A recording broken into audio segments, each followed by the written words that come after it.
আমাদের পরবর্তী পদক্ষেপ কালচারাল ফেসিস্ট, শিক্ষাঙ্গন, চিকিৎসাঙ্গন, আইনাঙ্গন এবং গণমাধ্যম সহ বিভিন্ন গুরুত্বপূর্ণ সেক্টরে থাকা স্বৈরাচারের দোসরদের, স্বৈরাচারের কুশীলবদের তালিকা প্রকাশ। এই লক্ষ্যে অন্তর্বর্তী সরকারের কাছে আমাদের দাবি থাকবে: ১. আগামী 31শে মে এর মধ্যে তালিকায় উল্লেখিত সন্ত্রাসী দল আওয়ামী লীগের সকল দোসরদের বাধ্যতামূলক অবসর দিতে হবে। তালিকায় উল্লেখিত সকল স্বৈরাচারের দোসরদেরকে আগামী 31শে মে এর মধ্যে বাধ্যতামূলক অবসর দিতে হবে। আমাদের ২ নম্বর দাবি, ৩ সরকারি কর্মসূচির মধ্যে তদন্ত কমিটি গঠন করে দৃশ্যমান কাজ দেখাতে হবে। সরকারি তদন্ত কমিটি গঠন করে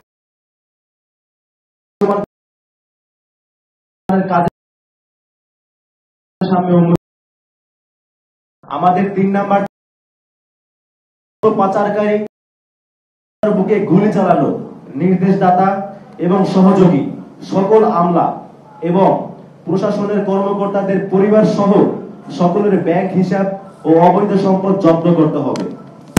দেশের তথ্য পাচারকারী ছাত্র জনতার বুকে গুলি চালানো, যেই গুলি চালানোর নির্দেশ যারা দিয়েছে এবং যারা সহযোগিতা করেছে, এরকম সকল আমলা এবং প্রশাসনের ব্যক্তিবর্গ যারা আছে তাদের পরিবার সহ সকলের ব্যাংক হিসাব এবং অবৈধ যে সম্পত্তিগুলো রয়েছে সেগুলো জব্দ করতে হবে।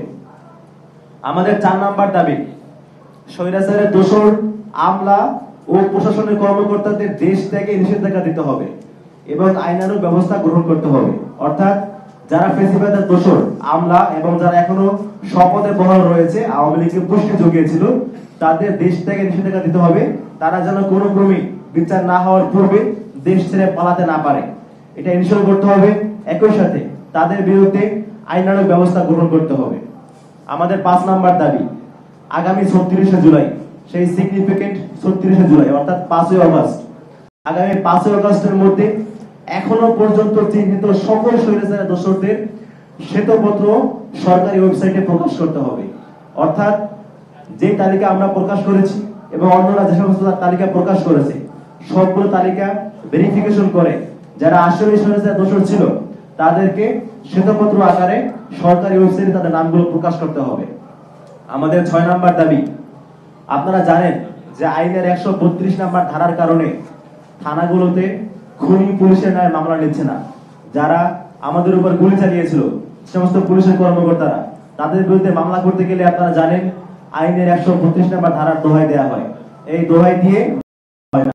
সো আমাদের দাবি হচ্ছে আগামী মে ২০২৫ মধ্যে এই ১৩২ নম্বর ধারাকে বাতিল করতে হবে অথবা সংশোধন করতে হবে, যাতে করে যারা এই গণহত্যায় সহযোগী ছিল, গণহত্যা চালিয়েছে, তাদের বিরুদ্ধে দেশের জনগণ। আমাদের ৭ নম্বর দাবি হচ্ছে আগামী ৩১শে মে এর মধ্যে সেনানিবাসে আশ্রয় নেয়া ৬২৬ জনের তালিকা প্রকাশ করতে হবে।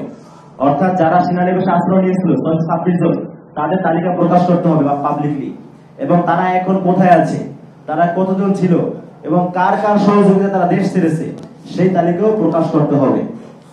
আগামী ৩১শে মে এর মধ্যে সেনানিবাসে আশ্রয় নেয়া ৬২৬ জনের তালিকা প্রকাশ, সচিবালয় ও স্বৈরাচারের দোষর মুক্ত এবং আইনের ১৩২ নম্বর ধারা বাতিল অথবা সংশোধন করতে হবে। এটা হচ্ছে আমাদের আজকের দাবি।